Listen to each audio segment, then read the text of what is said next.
तो ये है क्रिटो, जो एक दिन स्वॉर्ड आर्ट ऑनलाइन नाम के एक ऐसे वीआर गेम में फंस जाता है जो कि पूरी ह्यूमैनिटी द्वारा बनाया गया अब तक का सबसे एडवांस गेम है। इस गेम को इस तरह से डिजाइन किया गया था कि जिसने भी इसे एक बार खेलना शुरू कर दिया वो कभी जिंदा वापस नहीं जा सकता। अगर फिर भी जिंदा बाहर निकलना है तो इस गेम के 100 फ्लोर्स को क्रॉस करना होगा, जिसे पूरा करने में प्लेयर्स को सालों लग जाएंगे। तो इन सब चीजों की शुरुआत होती है क्रिटो से, जो एक दिन अपने गेमिंग सेटअप पे बैठा कोई न्यूज सुन रहा था, जहां रिपोर्टर एक बिल्कुल ही नए गेम स्वॉर्ड आर्ट ऑनलाइन के बारे में बता रहे होते हैं, जिसकी डिमांड इतनी है कि उसे खरीदने के लिए गेमर्स की लाइन तक लगी हुई है। इस गेम की हाइप इतनी थी कि एक गेमर तो 3 दिन से लाइन में ही लगा हुआ था। दरअसल इस वीआर गेम को अकाइटो नाम के एक बंदे ने बनाया है और इसकी सिर्फ 10,000 कॉपीज ही बनाई गई है, लेकिन अपने भाई क्रिटो ने पहले ये गेम खरीद लिया था और अपनी बहन को वहां से भगाकर गेम में एंटर करता है।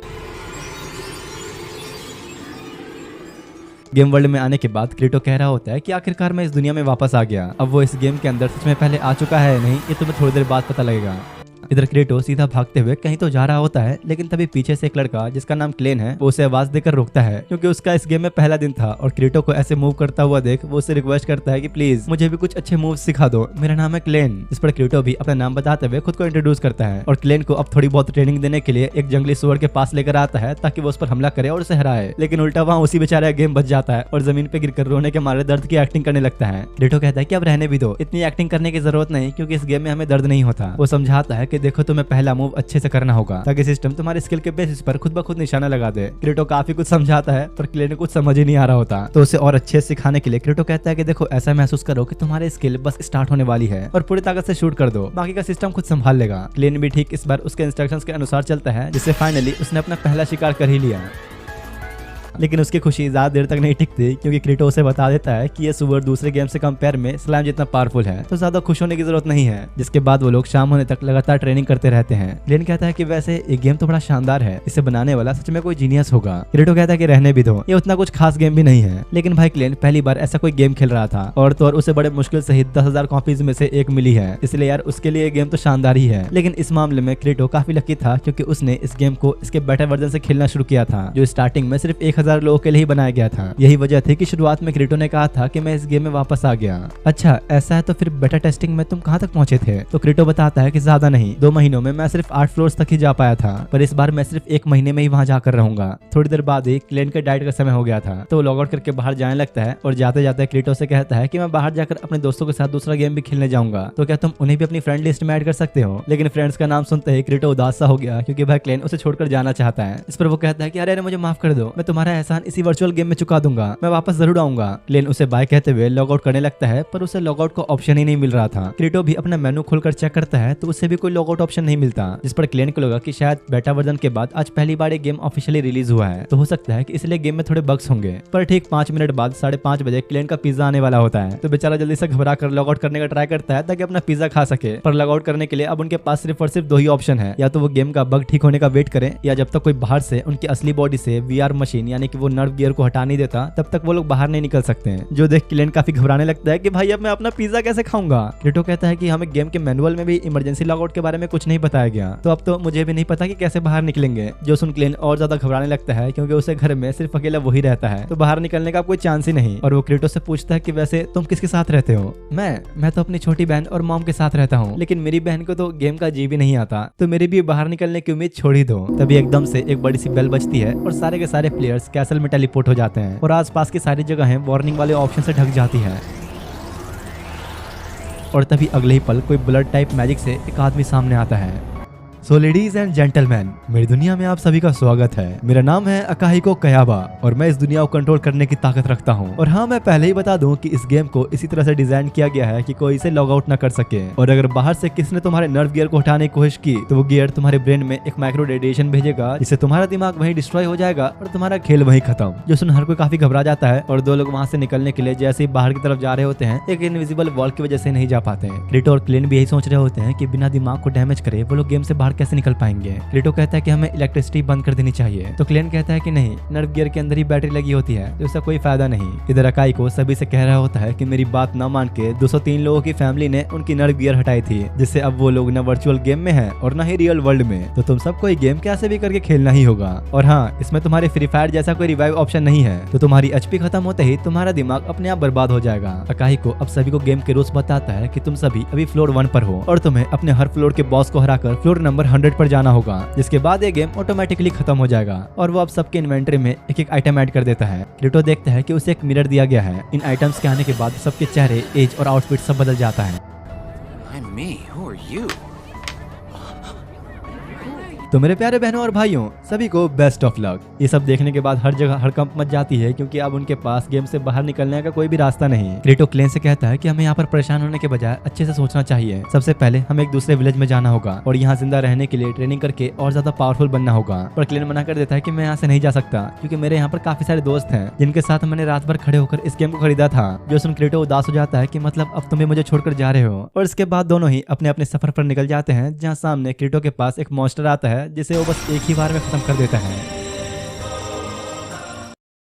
जिसके अब काफी समय बाद का सीन दिखाया जाता है, जहाँ क्रेटो बता रहा होता है कि मुझे इस गेम में आए 1 महीने से भी ज्यादा हो चुका है और ऑलरेडी ही 2000 से ज्यादा प्लेयर्स मर चुके हैं। ये सारी मौतें सिर्फ और सिर्फ नर्व गियर की वजह से हो रही हैं, क्योंकि इन सभी लोग के किसी न किसी फैमिली मेंबर ने उनके नर्व गियर हटा दिए थे, जिसकी वजह से सिर्फ 1 महीने के अंदर ही 2000 ज्यादा मौतें हो चुकी हैं। लेकिन आज पहले लेवल के बॉस को मारने के लिए एक मीटिंग रखी गई है। अब क्रेटो भी उसी मीटिंग में पहुंचता है, जहाँ डियाबेल नाम का एक बंदा अपना इंट्रोडक्शन देते हुए कहता है कि तुम सभी का यहाँ पर स्वागत है। आज मैंने और मेरी टीम ने काफी सारे ऐसे प्लेयर्स ढूंढे हैं जो फर्स्ट फ्लोर के बॉस को हरा सकते हैं। हमें सेकंड फ्लोर पर जाने के लिए इससे अच्छा मौका नहीं मिलेगा, तो आगे बढ़ने के लिए हमें कम से कम हिम्मत करके शुरुआत तो करनी होगी। और डियाबल सभी को 6-6 की टीम बनाने के लिए कहता है, ताकि कम से कम आगे तो बढ़ सके। जो सुनते ही वहाँ पर हर कोई अपनी अपनी टीम चुन लेता है, सिवाय क्रेटो के, क्योंकि उसका यहाँ कोई दोस्त नहीं था तो अकेला ही रह गया। पर तभी वहाँ उसकी नजर पास में ही बैठी असुना नाम की एक प्यारी सी लड़की पर पड़ती है। तो क्रेटो सोचता है क्यों ना इससे कुछ बात करी जाए और पूछता है क्या वैसे तुम्हारा यहाँ पर कोई दोस्त है? अगर नहीं तो हम दोनों यहाँ पर टीम बना सकते हैं। जिस पर वो कहते हैं कि हाँ क्यों नहीं। क्रेटो अब उसे इनवाइट रिक्वेस्ट भेजता है और जैसे ही उसने एक्सेप्ट किया, उसे लड़की का नाम दिख जाता है। डियाबल कहता है कि ठीक है, तैयार हो जाओ, हम कल उस पर अटैक करेंगे।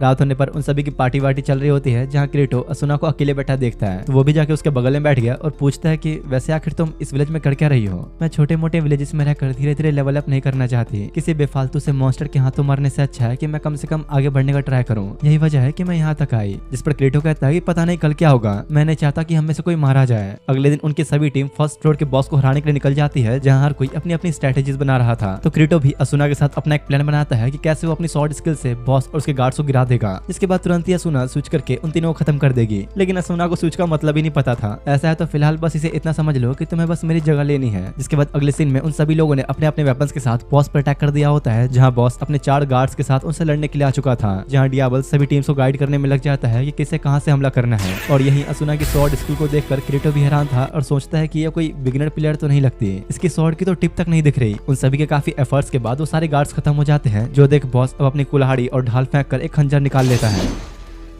क्रेटो बहुत हैरान था, क्योंकि बेटा वर्जन में उस बॉस के पास जो स्वॉर्ड थी ये उससे बिल्कुल ही अलग है। वो डियाबल को बॉस से दूर रहने के लिए कहने ही वाला होता है, पर इससे पहले क्यों कुछ कर पाता, उसने डियाबल पर अटैक करके उसकी सारी एचपी खत्म कर दी होती है। क्रेटो जल्दी से उसके पास जाकर हेल्थ पोशन देने लगता है, जिस पर डियाबल कहता है कि नहीं रहने दो, मैं जानता हूँ कि तुमने इस गेम का बेटा वर्जन खेला है। हालांकि इस बार ये गेम बेटा वर्जन से बहुत अलग है, पर हम सब के लिए तुम्हें उसे हराना होगा। और इसी के साथ डियाबल मारा जाता है। क्रेटो सोचता है कि आखिर क्यों मैं इस गेम में बस अपने बारे में सोचता रहा, पर तुमने हर एक टीम के बारे में सोचा। जिसके बाद वो गुस्से में असुना के साथ बॉस की तरफ आगे बढ़ता है। वो लोग अपनी वही स्ट्रेटजी यूज करते हैं, जहाँ क्रेटो अपनी स्वॉर्ड से बॉस के अटैक को रोकता है और असुना बॉस पर तुरंत ही हमला करके दूर करती है। लेकिन उसे हराना अब भी इतना आसान नहीं होता, क्योंकि वो अगले ही पल दोनों को उठाकर दूर फेंक देता है। और फिर अपने टीम्स के सपोर्ट के साथ दोनों के इस तरह खुद को संभालते हुए अपना फाइनल अटैक फाइनली उस पर लैंड कर देते हैं। बॉस वहीं खत्म हो जाता है और क्रेटो को लास्ट में अटैक करने की वजह से एक बोनस आइटम के तौर पर कोड ऑफ मिडनाइट मिलता है। पर तभी उनके बीच एक आदमी खड़ा होते हुए कहता है कि आखिर क्यों तुमने डियाबल को मरने दिया? तुम एक बीटा टेस्टर हो, तुम बॉस के अटैक्स को और उसके पैटर्न को अच्छे से जानते थे, तो आखिर क्यों तुमने हम सबको ये नहीं बताया और डियाबल को मरने दिया? और वो बंदा वहाँ पर खड़े सभी प्लेयर्स में से सारे बीटा टेस्टर्स को सामने आने के लिए कहता है। जो क्रेटो सोचते हैं कि आखिर ये सब क्या हो रहा है, अगर ऐसा ही चला तो ये सारे लोग एक दूसरे से ही लड़ने लगेंगे, जो कि डियाबल बिल्कुल भी नहीं चाहता था। तो क्रेटो अब सभी से हंसते हुए कहता है कि तुम्हें क्या लगता है सारे बीटा टेस्टर्स ताकतवर थे? उन लोगों को तो ठीक से लेवल अप करना भी नहीं आता, पर मैं उनसे काफी ज्यादा बेहतर हूँ। मुझे कोई आम प्लेयर की तरह मत समझना, क्योंकि मैं बीटा वर्जन के इतने ऊपर फ्लोर तक गया हूँ जहाँ कोई नहीं जा पाता। ये सब सुनकर अब वहाँ पर हर कोई क्रेटो को एक बीटा गेम वाला चीटर कहने लगते हैं। क्रेटो कहता है कि ठीक है, मैं एक चीटर ही सही, पर हाँ मुझे उन बेटा टेस्टर्स के साथ मत गिनना। क्रेटो अपना कोट पहनते हुए वहाँ से जाने लगता है, तो असुना उसे रोकने की कोशिश करती है। और हाँ यार, मैं बताना भूल गया था कि असुना का यहाँ पर फेस रिवील हो चुका है। वो क्रेटो को रोक रही होती है, जिस पर वो कहता है कि देखो तुम और भी ज्यादा स्ट्रॉन्ग बन सकती हो, बस किसी ऐसे के साथ रहना जिस पर तुम विश्वास कर सको। अगर वो लोग तुम्हें अपनी टीम में लेना चाहे तो मना मत करना। जिस पर असुना क्रेटो से पूछती तो है कि आखिर तुम अब क्या करने वाले हो, पर क्रेटो बिना कोई जवाब दिए असुना के फ्रेंड रिक्वेस्ट को डिक्लाइन करते हुए अपने अगले लेवल की तरफ निकल जाता है। जिसके अब कुछ समय बाद दिखा जाता है कि क्रिटो मून एलिट नाम की एक टीम के साथ बैठा होता है, क्योंकि कुछ देर पहले एक लेवल को क्लियर करने में क्रिटो ने उनकी जान बचाई थी। इसलिए वो लोग क्रिटो की काफी तारीफ कर रहे होते हैं। उनका लीडर कीटा क्रिटो से पूछता है कि वैसे क्या तुम मुझे बता सकते हो कि तुम किस लेवल पर हो, जिस पर क्रिटो झूठ बोल देता है कि ज्यादा नहीं, बस 20। लेकिन असल में तो यार क्रिटो अब तक लेवल 40 तक क्रॉस कर चुका था। वो लोग क्रिटो के स्किल्स और उसकी एबिलिटी से काफी इंप्रेस हो गए थे, इसलिए उसे अपने गिल्ड में आने के लिए पूछते हैं। हमारी टीम में तेत्सुया है जो सामने से वार करता है, और यह है साची जिसे अब तक ढंग से फाइट करना भी नहीं आता। तो अगर तुम हमारी गिल्ड में आ जाओ तो हम लोग काफी कुछ सीख लेंगे। पहले तो क्रिटो इन्हें थोड़ा बहुत मना करता है, पर क्योंकि ये लोग काफी रिक्वेस्ट कर रहे होते हैं तो आखिर में वो मान ही जाता है और इनकी आपस में काफी अच्छी दोस्ती भी हो जाती है। इसके बाद क्रिटो उन लोगों के साथ मिलकर अपनी कई सारी लड़ाइयों में तेत्सुया को सपोर्ट करते हुए उनके साथ काफी सारे क्वेस्ट कंप्लीट कर लेता है। इसी बीच एक दिन जब वो क्रेटा के साथ बैठा होता है तो उसे एक न्यूज़पेपर में पढ़ने को मिलता है कि असॉल्ट टीम फ्लोर 29 तक पहुंच चुकी है। इस पर कीटा पूछता है कि वैसे तुम क्या सोचते हो इस बारे में, असॉल्ट टीम इतनी आगे तक कैसे गई। क्रिटो कहता है कि पता नहीं। तो कीटा बताता है कि वो लोग अपनी विल पावर की वजह से आगे गए हैं। उनकी टीम का हर एक मेंबर एक दूसरे पर रिलाई करता है, यानी कि उनकी टीम काफी स्ट्रॉन्ग है। इसलिए मैं चाहता हूँ कि आगे चलकर हम भी असॉल्ट टीम के साथ ही जुड़े। इसके बाद अब रात का सीन दिखा जाता है जहाँ क्रिटो अपना लेवल अप करने के लिए अकेला फ्लोर नंबर 28 पे आ गया होता है। वहीं उसकी नजर क्लेन पे भी पड़ी जो काफी सारे वुल्फ से फाइट कर रहा था। जैसे ही वो क्रिटो को देखता है खुश होकर उसके पास आता है, कहता है कि अरे वाह बड़े टाइम बाद मिले हम, और देख के लग रहा है कि तुम तो किसी गिल्ड में भी शामिल हो गए। क्योंकि यार जो भी प्लेयर किसी गिल्ड में शामिल होता है उसके हेड पर उस गिल्ड का आइकन दिख जाता है। जिस पर क्रिटो कहता है कि हाँ फिलहाल तो शामिल हो ही गया, चलो तुम्हारे मेंबर्स वापस जा रहे हैं तो बाद में मिलते हैं। क्रिटो भी अब वापस जा ही रहा होता है कि तभी गिल्ड नोटिफिकेशन में कीटा का एक मैसेज आता है कि सांची मिल नहीं रही, पता नहीं वो कहाँ चले गई है, हम लोग उसे ढूंढने के लिए डंजन जा रहे हैं, अगर तुम्हें वो मिले तो हमें बता देना। जो देख क्रिटो भी सांची को ढूंढने के लिए अपने स्पेशल विजन स्किल को ऑन करके पैरों का निशान ढूंढते ढूंढते सांची के पास पहुंच जाता है। आखिर तुम यहाँ पर क्या कर रही हो, वहाँ बाकी सारे लोग तुम्हें ढूंढ रहे हैं। जिस पर वो कहते हैं कि मुझे ये गेम नहीं खेलना, मुझे इन सबसे दूर रहना है, इन मॉन्स्टर से, इस शहर से, इस सिटी से, मुझे बस हर जगह से दूर रहना है। उसकी बात सुन क्रिटो समझ जाता है कि अभी इतनी परेशान है कुछ भी कर सकती है, इसलिए उसे समझाने की कोशिश करता है। जिस पर वो कहते हैं कि इन सबका कोई फायदा नहीं, मैं तो मरने से ही बहुत डरती हूँ, काश मेरे पास ये करने की हिम्मत होती। क्रिटो समझाता है कि तुम्हें इतनी टेंशन नहीं लेनी चाहिए, अभी मैं और पूरा गिल्ड तुम्हारे साथ है, फिलहाल तुम्हें कम से कम हम पे विश्वास रखना होगा, मैं तुम्हें कुछ नहीं होने दूंगा। और फाइनली क्रिटो काफी समझाने के बाद वो वापस चलने के लिए मान जाती है। अगली सुबह कीटा को टाउन ऑफ बिगिनिंग में जाना होता है कुछ सामान खरीदने के लिए जो कि फ्लोर 1 में है। तो उसके जाने के बाद वो सब लोग भी कुछ पैसे कमाने के लिए बाहर निकलते हैं। क्रिटो कहता है कि फिलहाल हमें वहीं चलना चाहिए जहां हम रेगुलर जाते हैं, पर वो लोग कहते हैं कि यार अब रहने भी दो, अब तो हम ताकतवर हो चुके हैं, तो हमें और ऊपर के खतरनाक डंजन्स में जाकर और मॉन्स्टर्स को मारना चाहिए, इससे हमें और ज्यादा पैसे भी मिलेंगे। और क्योंकि वो सब लोग इसके लिए रेडी भी थे तो वो लोग एक साथ उसी डंजन में पहुंच जाते हैं, जहाँ थोड़ी दूरी पर ही उन्हें एक सीक्रेट डोर देखने को मिलता है, जिसे देखकर क्रिटो भी काफी शॉक हो गया, क्योंकि उसने आज तक इस गेम में ऐसा कोई दरवाजा नहीं देखा। वो लोग जैसे ही अब दरवाजा खोलकर अंदर पहुंचते हैं तो एकदम से सामने उन्हें एक ट्रेजर बॉक्स दिखता है, जो देख वो लोग काफी खुश होते हैं कि अरे वाह आज तो हमारी लॉटरी ही लग गई। वो लोग जैसी एक्साइटमेंट में बॉक्स को खोलते हैं आसपास काफी सारी वार्निंग रेड लाइट्स चालू हो जाती हैं और अचानक ही कुछ सोल्जर्स सामने आ जाते हैं। क्रिटो समझ जाता है कि एक ट्रैप था और सबको भागने के लिए कहता है, जो सुन वो सब लोग अपने टेलीपोर्टेशन क्रिस्टल को इस्तेमाल करने का ट्राई तो करते हैं पर वो काम ही नहीं कर रहा था। क्रिटो कहता है कि एक ट्रैप है, हमें किसी भी तरह निकलना ही होगा। वो लोग अब लड़ना तो शुरू करते हैं, पर उन लोगों की सबसे बड़ी गलती यही थी कि वो लोग अपने से हाई लेवल डंजन में आ चुके थे, इसी वजह से एक एक करके वहाँ हर कोई मारा जाता है। क्रिटो और सांची अब भी लड़ तो रहे होते हैं, पर आखिर में सांची भी मारी जाती है। क्रिटो उनमें से एक को भी नहीं बचा पाता। इसके बाद सीधा कुछ दिनों बाद क्रिसमस की रात का सीन दिखाया जाता है, जहां पर क्रिटो को एक जासूस से ये पता लगता है कि आज रात एक इवेंट बॉस सामने आएगा, निकोलस रेनेगेट, जो ठीक क्रिटो को क्रिसमस ट्री के नीचे मिलेगा और तो और उसे काफी सारे मशहूर गिल्ड के मेंबर्स ढूंढ रहे हैं। क्योंकि असल में हाल फिलहाल में ऐसी अफवाह है कि निकोलस रेनेगेट को हराने के बाद प्लेयर को एक रिवाइवल आइटम मिलता है, जिससे किसी भी मरे हुए प्लेयर को जिंदा किया जा सकता है। इसलिए क्रिटो उस रिवाइवल आइटम को लेना चाहता है ताकि सांची को जिंदा कर सके। और अगले सीन में वो क्रिसमस ट्री को ढूंढने के लिए निकल जाता है, जहाँ इसी बीच रास्ते में उसे क्लेन की टीम भी दिखती है, जो उससे पूछता है कि आखिर तुम अब तक अकेले क्यों घूम रहे हो, क्या तुमने अब तक कोई गिल्ड ज्वाइन नहीं किया, तुम अपनी जान को ऐसे खतरे में मत डालो, हमारी टीम में शामिल हो जाओ। पर क्रिटो इस बार भी मना कर देता है कि मैं अकेले ही ठीक हूँ। तभी क्लेन का पीछा करते करते एक और गिल्ड वहाँ पर पहुंच गया होता है, जो कि वो भी रिवाइवल आइटम के लिए ही यहाँ तक आया है। क्लेन समझ गया था कि जरूर कोई वजह होगी, तभी क्रिटो उस आइटम को ढूंढ रहा है, इसलिए वो उन गिल्ड वालों को रोकने के लिए अपनी पूरी टीम को लेकर खड़ा हो जाता है, ताकि तब तक क्रिटो उस ट्री को ढूंढ ले। जो देख वो भी बिना रुके क्रिसमस ट्री को ढूंढने के लिए निकल गया, और जैसे ही वहाँ पर पहुंचता है काफी सारी बेल बजने लगती है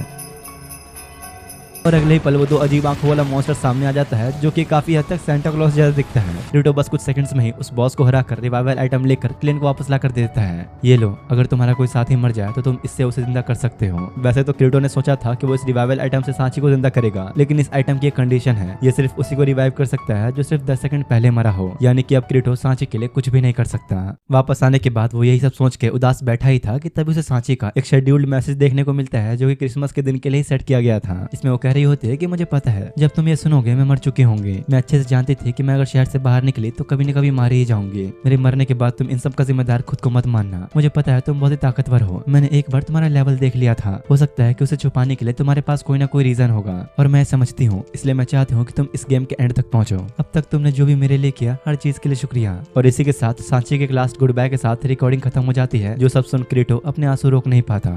वहीं दूसरी तरफ एक गिल्ड को दिखाया जाता है जहां उनकी लीडर रोजेलिया अपनी ही टीममेट सिलिका को डांट रही होती है कि अगर तुम्हारे पास एक हीलिंग ड्रैगन है तो तुम्हें भला एक हीलिंग क्रिस्टल क्यों चाहिए। अच्छा, मतलब तुम्हें मुझे देना नहीं चाहती, तुम तो हमेशा एक सेफ जॉब पे ही लड़ती हो, तो आखिर तुम्हें क्रिस्टल क्यों चाहिए। और दोनों में हीलिंग क्रिस्टल को लेकर बहसबाजी होने की वजह से सिलिका ये कहते हुए चली जाती है कि मैं किसी और गिल्ड में शामिल हो जाऊंगी, मुझे नहीं रहना तुम लोगों के साथ। लेकिन इसी के बाद आगे जंगलों में सिलिका का सामना कुछ बड़े बड़े गोरिल्ला जैसे मॉन्स्टर से हो जाता है जिनकी एचपी पॉइंट्स बहुत ज्यादा होते हैं और इसलिए वो भी उनके सामने ज्यादा देर तक टिक नहीं पाती और यहीं उसे बचाने के चक्कर में उसका वो हीलिंग ड्रैगन भी मारा जाता है। लेकिन अब इससे पहले कि वो मॉन्स्टर सिलिका को जान से मारते, क्रीटो पीछे से आके उन दोनों को ही खत्म कर देता है। अपने हीलिंग ड्रैगन फीना के जाने के दुख में रोते हुए सिलिका क्रीटो को थैंक्स बोलती है। फीना के मरने के बाद उसका बस एक छोटा सा पैदल जमीन पर पड़ा रह गया था, जिसे देख क्रीटो कहता है चिंता मत करो, तुम उसे जिंदा कर सकती हो। मैंने सुना है कि नॉर्थ ईस्ट साइड में 14th फ्लोर पर एक डंजन है जिसका नाम है हीलिंग ऑफ मेमोरीज। वहाँ के फ्लावर्स के जरिए हम किसी की भी निशानी के साथ उसे रिवाइव कर सकते हैं। सिलिका पूछती है पर क्यों, तुम मेरे जैसी अनजान लड़की की हेल्प क्यों कर रहे हो। जिस पर क्रीटो कहता है कि तुम मेरी छोटी बहन जैसे दिखती हो, बस इसलिए। जिसके बाद अब दोनों शहर में आते हैं जहाँ सिलिका क्रीटो को अपना नाम बताती है और यहीं पर उसकी मुलाकात डायन जैसी लीडर रोजेलिया से होती है। ओहो सिलिका, तुम यहाँ, तुम्हारे साथ वो छिपकली नहीं दिख रही, क्या वो मर चुकी है। तो सिलिका कहती है कि तुम्हें उसकी चिंता करने की जरूरत नहीं, मैं उसे रिवाइव कर लूंगी। जिस पर रोजेलिया क्रीटो को देख कहती है कि लगता है तुमने एक और बकरा फंसा लिया, पर लगता नहीं कि तुम जैसी कमजोर लड़की हीलिंग ऑफ मेमोरीज के डंजन तक जा सकती है। इन लोगों की फालतू बातों पर ध्यान दिए बिना क्रीटो सिलिका को लेकर वहाँ से निकल जाता है। अगले सीन में वो लोग एक रेस्टोरेंट में बैठे बातें कर रहे होते हैं जहाँ क्रीटो बताता है कि इस गेम के अंदर भी कई सारे क्राइम्स होते हैं। अगर तुम यहाँ पर ध्यान से देखो तो हम सभी के ऊपर एक ग्रीन कलर का इंडिकेटर है, मतलब कि हमने कुछ नहीं किया, पर जब भी कोई क्राइम करेगा उसका इंडिकेटर ऑरेंज कलर का हो जाएगा और जिसका इंडिकेटर रेड कलर में बदल जाए समझ लो उसने एक मर्डर किया है। रात होने पर जब दोनों अपने अपने कमरे में जाते हैं तो क्रीटो सिलिका को फ्लोर्स के बारे में कुछ बहुत ही जरूरी बातें बता रहा होता है जिसे कोई उनके दरवाजे के पीछे खड़ा सुन रहा था। क्रीटो जैसे बाहर निकल के देखता है पर कोई नहीं होता। सिलिका कहती है कि इतनी दूर से हमारी कोई बातें कैसे सुन सकता है, लेकिन असल में यार इस गेम के कुछ प्लेयर्स की सुनने की शक्ति काफी ज्यादा होती है, तो हो सकता है कि शायद उनमें से ही कोई एक था। अब इसके बाद दिखाया जाता है कि 2-3 दिन के सफर के बाद वो लोग अपनी मंजिल पर पहुंच चुके होते हैं, यानी कि वही हीलिंग ऑफ मेमोरीज वाले डंजन में जहाँ पर काफी सारे फूल लगे हुए थे, जो देख सिलिका बहुत खुश हो रही होती है कि जगह तो कितनी खूबसूरत है। लेकिन यार यहाँ पे काफी सारे कपल्स भी बैठे होते हैं जिसे देखकर उसका मुंह शर्म के मारे लाली हो चुका था। पर अब भी वो लोग उस स्पेशल फ्लावर के गार्डन से काफी पीछे थे, तो दोनों और आगे बढ़ने लगते हैं जहाँ रास्ते में एक प्लांट मॉन्स्टर सिलिका को पकड़ के उल्टा ही लटका देता है। हालांकि वो बहुत ही कमजोर था पर फिर भी वो जोर जोर चिल्लाने लगती है और क्योंकि उसकी स्कर्ट भी नीचे हो गई होती है तो क्रीटो शर्मा कर तुरंत ही अपनी आंखें बंद कर लेता है जब तक सिलिका उस मॉन्स्टर को खत्म भी कर देती है। जिसके बाद ऐसे ही रास्ते में आए काफी सारे मॉन्स्टर्स को हराते वो लोग आगे बढ़ रहे होते हैं जहाँ सिलिका क्रीटो से उसकी छोटी बहन के बारे में पूछती है। इस पर क्रीटो बताता है कि वो मेरी कोई सगी बहन नहीं है, बस मेरी एक कजन है। मेरे दादाजी बहुत सख्त थे, 8 साल की उम्र में ही उन्होंने हम दोनों को कैंडो सीखने के लिए भेज दिया। हालांकि मुझसे तो वो नहीं हुआ पर मेरी बहन नेशनल लेवल तक चली गई। उनकी बातें चली रही होती है कि इसी बीच एक और प्लांट मॉन्स्टर उन पर अटैक कर देता है जिसे क्रीटो ने एक बार में खत्म कर दिया, पर वहीं सिलिका के नीचे गिरने की वजह से बेचारे क्रीटो को फिर से काफी कुछ दिख जाता है। जिसके बाद अब फाइनली काफी देर की तलाश के बाद उन्हें फ्लावर मिल जाता है, जो देख खुश होकर सिलिका और क्रीटो फीना को रिवाइव करने के लिए वापस सिटी जा रहे होते हैं कि तभी इसी बीच उन्हें समझ आ जाता है कि जरूर कोई उनका पीछा कर रहा है। क्रीटो उन्हें सामने आने के लिए कहता है तो रोजेलिया पेड़ के पीछे से बाहर आती है। अरे वाह, तुम्हारी ढूंढने की स्किल तो बहुत ही अच्छी है। क्रीटो कहता है कि मैं अच्छी तरह से जानता हूँ कि तुम ऑरेंज गिल्ड की लीडर हो, इसमें सिर्फ और सिर्फ ऑरेंज प्लेयर्स हैं, और मुझे ये भी पता है कि कल रात हमारी बातें सुनने वाला तुम्हारे गिल्ड का ही एक मेंबर था। यहाँ पता लगता है कि असल में क्रीटो रोजेलिया के चक्कर में ही यहाँ तक आया है, क्योंकि उसने अपनी टीम के साथ मिलकर एक गिल्ड के 4 मेंबर्स को मार दिया था जब उनके साथ उनका लीडर नहीं था। पर जब उस लीडर को ये सब पता लगा तो बस रोजेलिया से बदला लेने के लिए सुबह से रात तक वहाँ खड़ा रहा ताकि किसी तरह उसे जेल भिजवा सके, और उसी का बदला लेने के लिए क्रीटो यहाँ तक आया है क्योंकि उसे अच्छे से पता था कि रोजेलिया उनका पीछा करते हुए जरूर आएगी। जो देख वो भी अब हंसते हुए अपने गिल्ड के मेंबर्स को बुला लेती है। हालांकि उन्हें देख के सिलिका तो काफी डर गई होती है, पर क्रीटो को घंटा फर्क नहीं पड़ता और उसे वहीं खड़ा रहने के लिए कह के उनकी तरफ आगे बढ़ने लगता है। उसके ब्लैक शॉर्ट और ब्लैक कोट को देखकर वो लोग सब समझ जाते हैं कि ये तो वही ब्लैक स्वॉर्ड्समैन है, वही बीटा टेस्टर जो कि असॉल्ट टीम से है। इसके अगले ही पल उस पर काफी सारे अटैक्स बरसना तो शुरू हो जाते हैं पर उसे कोई फर्क ही नहीं पड़ रहा होता।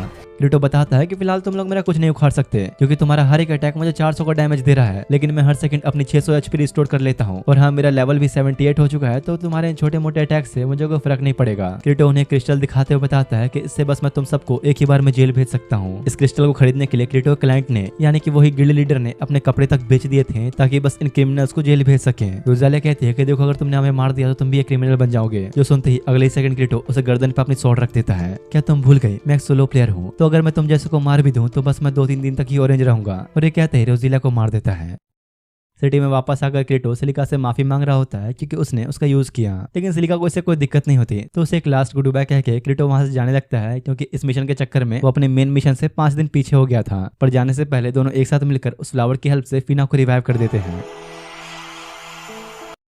अब इसके बाद काफी टाइम बाद का सीन दिखाया जाता है जहां पर पता लगता है क्रीटो ने अपनी असॉल्ट टीम वापस ज्वाइन कर ली है। ये वही टीम है जिसे कुछ समय पहले क्रीटो छोड़कर गया था। यहाँ सभी लोग अगले फ्लोर पर जाने की प्लानिंग कर रहे होते हैं जहाँ उनके वॉइस कमांडर जो कि अब असुना है कहती है कि हमें पहले मॉन्स्टर को किसी तरह निकाल कर विलेज की तरफ लाना होगा क्योंकि इस विलेज के अंदर कोई रियल प्लेयर तो है नहीं, बस सिर्फ एनपीसी भरे हुए हैं, तो हम लोग पूरे विलेज को ही उड़ा देंगे। इस पर क्रीटो मना करता है कि नहीं, अगर वो लोग रिवाइव हो सकते हैं तो उसका मतलब ये थोड़ी ना कि हम उन्हें मार दें। लेकिन क्योंकि असुना असॉल्ट टीम की सेकंड हाई अपर रैंक कमांडर बन गई थी तो इसलिए ना चाहते हुए भी क्रीटो को उसकी बात माननी पड़ती है। क्रीटो अब बाहर निकल के कहीं जा रहा होता है कि तब एक आदमी आके पूछता है कि वैसे मैंने सुना है कि हमारे गिल्ड की वाइस कमांडर कभी तुम्हारी साथी हुआ करती थी। क्रीटो कहता है कि हाँ सही कहा, मैं ही उस समय थोड़ा बेवकूफ था जो उसे दूर चला गया, मुझे क्या पता था कि उसकी सोच आगे चल के ऐसी हो जाएगी। कुछ दिनों बाद दिखा जाता है क्रीटो जमीन पर लेटा आराम कर रहा था और यहाँ पता लगता है कि इन लोगों को इस गेम के अंदर आए 2 साल से भी ज्यादा हो चुके हैं और अब तक इन्होंने 59 फ्लोर्स तक कंप्लीट कर लिए हैं, यानी कि ऑलमोस्ट ये लोग 60% गेम कंप्लीट कर चुके हैं। इसी बीच असुना आगे कहती है कि आखिर तुम यहाँ पर कर क्या रहे हो, बाकी सभी लोग डंजन को क्लियर करने में लगे हैं और तुम यहाँ आराम कर रहे हो। अरे रहने भी दो, आज का मौसम कितना बढ़िया है, ऐसे मौसम में काम करना दिन की बर्बादी ही होगी, मैं तो कहता हूँ कि तुम भी थोड़ा आराम कर लो। और ये कहते हुए क्रीटो सो गया होता है। पर अब कुछ देर बाद दोपहर होते ही जब उसकी आंखें खुली तो देखता है कि असुना ठीक उसके बाजू में सोई है। पर क्रीटो कुछ कहता नहीं, बस चुपचाप बैठा रहता है।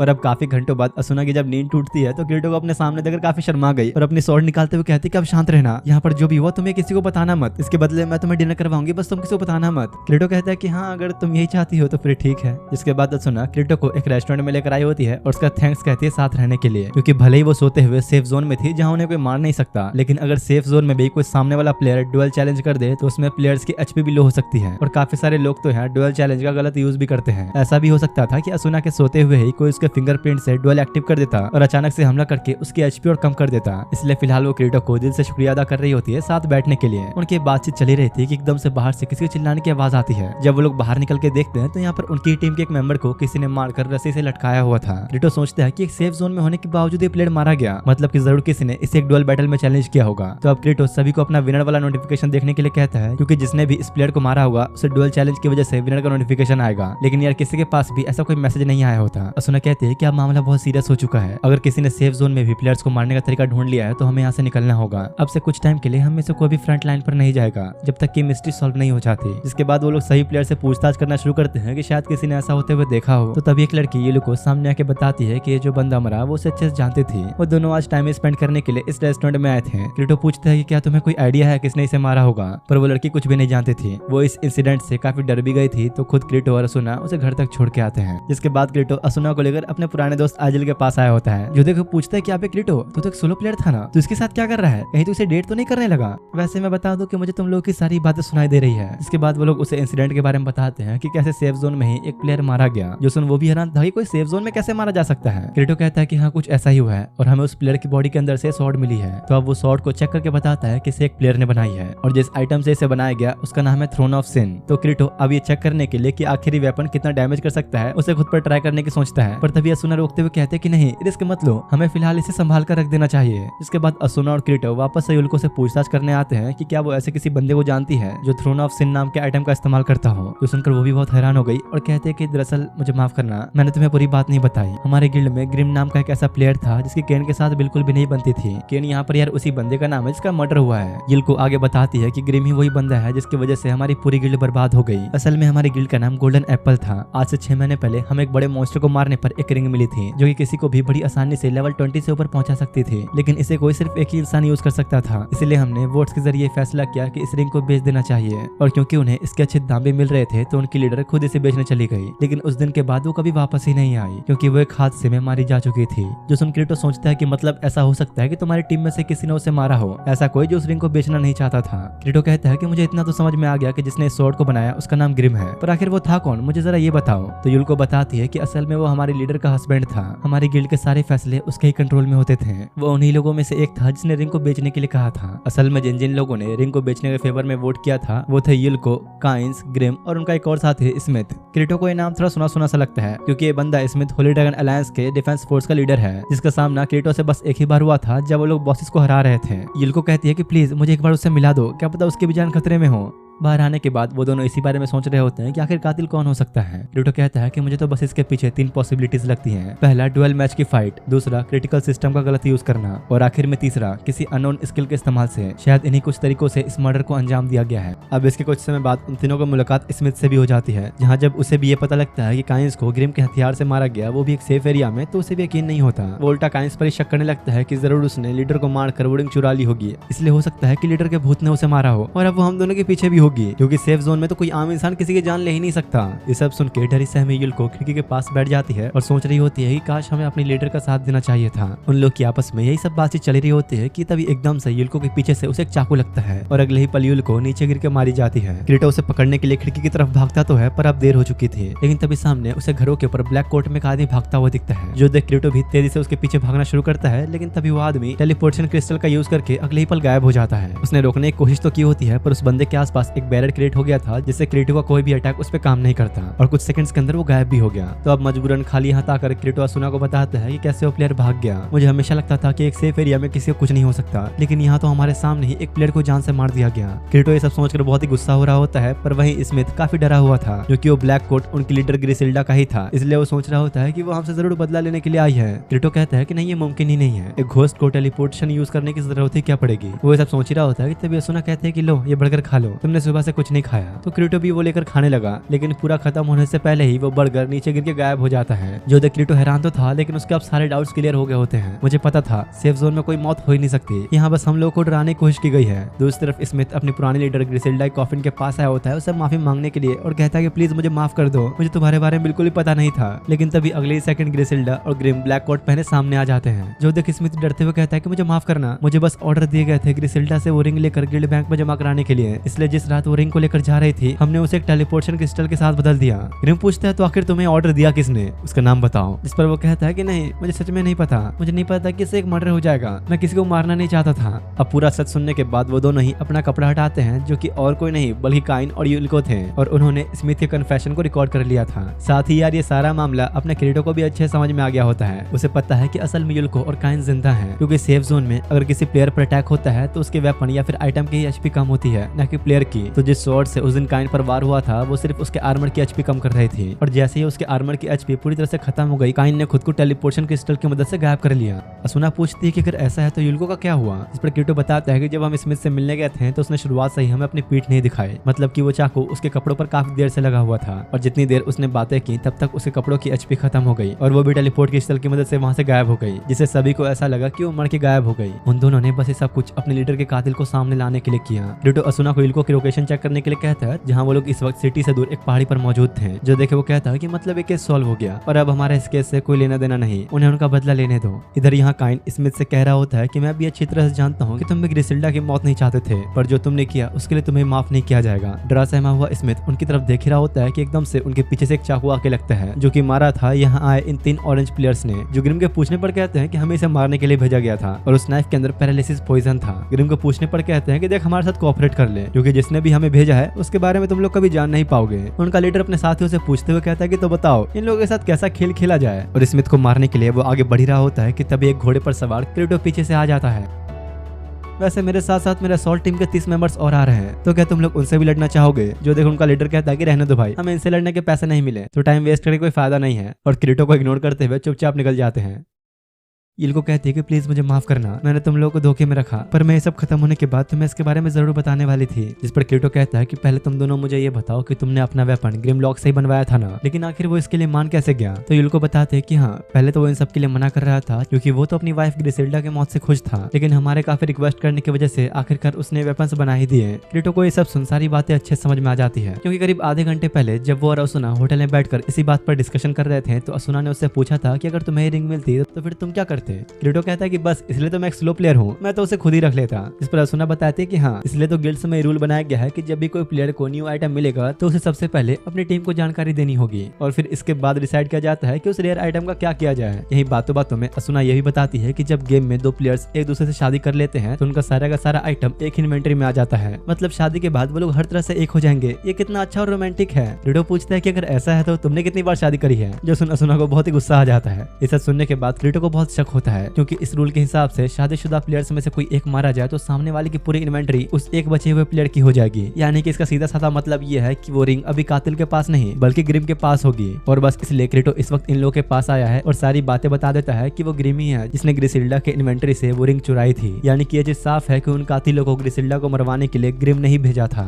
इनको पूछते कि पर ऐसा हो कैसे सकता है, अगर ऐसा ही था तो ग्रिम ने हमें ये वेपन्स बना के क्यों दिए। क्रीटो बताता है कि उसने तुम्हारी हेल्प इसलिए की ताकि तुम दोनों को एक जगह पर लाकर एक साथ खत्म कर सके। इसी बीच असुना भी ग्रिम को पकड़ के ले आई होती है। इनको पूछते कि आखिर क्यों तुमने पैसों के लिए अपनी वाइफ तक को नहीं छोड़ा। क्या पैसा? मैंने पैसे के लिए नहीं मारा, वो असल दुनिया में भी मेरी वाइफ ही थी। हालांकि वो मेरा ख्याल तो रखती थी पर जब से हम लोग इस गेम में वो पूरी तरह बदल गई। उसकी वजह से ही इस गेम को जबरदस्ती खेलने के कारण मैं बहुत परेशान हो गया, इसलिए मैंने उसे खुद से दूर करने के लिए मारने का डिसीजन लिया क्योंकि इस गेम में मर्डर की कोई भी सजा नहीं मिलती। क्रीटो कहता है कि तुम इतने घिनौने कैसे हो सकते हो, जलन के चक्कर में अपनी वाइफ को ही मार दिया। एक दिन तुम भी समझ जाओगे क्रीटो, जब तुम्हारी वाइफ तुमसे दूर होने लगेगी। हालांकि यहाँ पर जो भी हो, इस बंदे ने अपनी वाइफ को मारा जिसकी कोई गलती भी नहीं थी, इसलिए फिलहाल इसे काफी पछतावा भी हो रहा होता है। जो देख क्रीटो उसे इल्को और काइन के साथ सजा दिलवाने के लिए भेज देता है। इसी बीच अब सुबह भी हो गई होती है, जहाँ सुन रास्ते में क्रेटोस जाते हुए पूछती है कि वैसे अगर तुम्हारी भी वाइफ गेम में कुछ और रियल में कुछ और होती तो फिर तुम क्या करते। ये तो और अच्छी बात है क्योंकि मैं जिसे शादी करूंगा मुझे उसकी सारी चीजों से प्यार होगा, हर वो चीज जो उसे पसंद होगी मुझे उनसे प्यार होगा। इस पर सुना कहते हैं कि चलो फिलहाल ये सब छोड़ो, हमने वैसे भी एक दिन से ढंग से कुछ खाया नहीं है तो चलो पहले खाते हैं। वो आगे बढ़ती है कि तभी क्रेटो उसे टच करते हुए पीछे देखने के लिए कहता है, जहाँ उन्हें ग्रिसिल्डा की कब्र पर उसकी सोल देखने को मिलती है जो काफी खुश दिख रही थी। ऐसा लग रहा था कि जैसे वो उन लोगों का शुक्रिया अदा कर रही हो। असुना पूछते है कि वैसे क्या हम दोस्त बन सकते हैं। क्रेटो कहता है कि तुम्हें याद तो है ना कि मैं एक स्लो प्लेयर हूँ। हाँ मुझे पता है, मैं तुम्हें अपना गिल्ड ज्वाइन करने को नहीं कह रही, बस दोस्त बनने के लिए पूछ रही हूँ क्योंकि अभी तक हम एक दूसरे की फ्रेंड लिस्ट में भी नहीं है। फिलहाल चलो जब तक कुछ खा लिया जाए।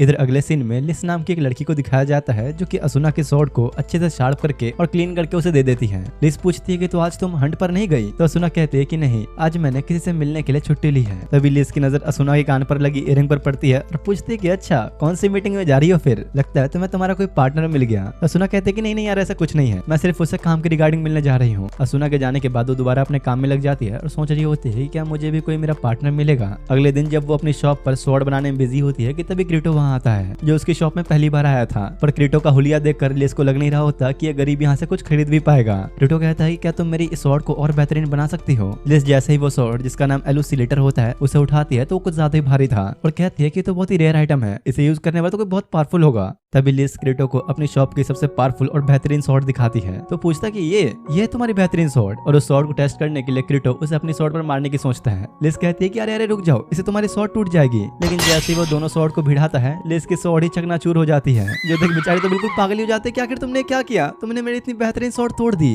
और क्रीटो का कॉलर पकड़ते हुए कहते कि आखिर तुम्हारी हिम्मत कैसे हुई मेरी इतनी बेहतरीन स्वॉर्ड तोड़ने की। अरे मुझे बस ये लगा कि मजबूत होगी। क्या मतलब, मैं एक बेकार स्वॉर्ड बनाती हूँ। देखो मुझे बस एक अच्छा और मजबूत मेटल चाहिए, उससे मैं ठीक तुम्हारे जैसी ताकतवर स्वॉर्ड बना सकती हूँ। क्रीटो कहता है कि हाँ मुझे यही तो चाहिए। लिस कहती है कि ठीक है फिर मेरे लिए वो मेटल लेकर आओ जो तुम्हें मिलेगा 54th फ्लोर पे जहाँ एक ड्रैगन रहता है। क्रीटो कहता है कि ठीक है कोई बात नहीं, मैं ले आऊंगा। पर लिस को शक था कि अकेले क्रीटो ये नहीं कर पाएगा, इसलिए वो भी 54th फ्लोर पे उसके साथ आ गई होती है। लेकिन उसे ये अंदाजा नहीं था कि यहाँ इतनी ज्यादा ठंड होगी। बेचारी तो ठंड के मारे कांप नहीं लग गई। जो देखो अपना क्रीटो बिल्कुल हीरो माफिक अपनी जैकेट उतारकर उसे दे देता है। लिस पूछती है कि तुम्हें ठंड नहीं लग रही क्या। हाँ पर मेरी फिक्र मत करो, इसकी ज्यादा जरूरत तुम्हें है, तुम्हें अभी मेरी स्वॉर्ड बनाने के लिए जिंदा भी रहना है। दोनों अब आगे बढ़ने लगते हैं पर जगह इतनी खूबसूरत थी कि लिस उसे देख के कुछ ज्यादा एक्साइटेड हो रही होती है। तो क्रीटो कहता है कि पहले हम जो काम करने आए उस पर ध्यान दो, तुम टेलीपोर्टेशन क्रिस्टल निकाल कर रेडी रखो, जैसा ही वो ड्रैगन सामने आए तुम क्रिस्टल लेकर छुप जाना। लिस कहती है कि तुमने मुझे कमजोर समझ रखा है क्या, मैं भी लड़ूंगी। तो क्रीटो बड़े स्टाइल में उसके सर पे हाथ फेरते हुए कहता है कि मैं संभाल लूंगा। तभी अचानक उन्हें ड्रैगन के आने की आवाज आती है।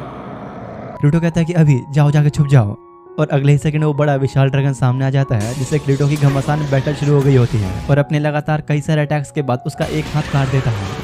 लिस बाहर निकलते हुए कहते कि तुम्हें कितना समय लग रहा है, जल्दी से खत्म करो ना। और यही उसकी सबसे बड़ी गलती थी, क्योंकि वो ड्रैगन उसे देखते ही अटैक कर देता है, जिससे लिस जाकर सीधा एक गड्ढे में गिर गई। क्रीटो ये अच्छे से जानता था कि लिस का एचपी लेवल उससे बहुत कम है, इसलिए उसे बचाने के लिए सीधा गड्ढे में कूदकर पूरा फॉल डैमेज खुद पे ले लेता है। वो दोनों एक साथ तो गिरे थे, लेकिन इसके बावजूद दोनों का एचपी लेवल बिल्कुल येलो तक पहुंच चुका था, यानी कि बहुत ज्यादा कम। तो एचपी वापस फुल करने के लिए क्रीटो अपना थोड़ा सा हीलिंग पोशन निकालकर लिस के साथ शेयर करता है। पर अब सबसे बड़ी दिक्कत ये थी कि वो लोग आखिर यहाँ से बाहर कैसे निकलेंगे। पहले तो लिस सोचते है कि टेलीपोर्टेशन क्रिस्टल की मदद से बाहर निकल लिया जाए, पर यहाँ वो भी काम नहीं आता। तो क्रीटो कहता है कि इसे छोड़ो, हम दीवारों पर चढ़ के बाहर निकलेंगे। वो चढ़ने का ट्राई तो करता है, पर फिसलन की वजह से कुछ सेकंड्स के अंदर ही गिर गया।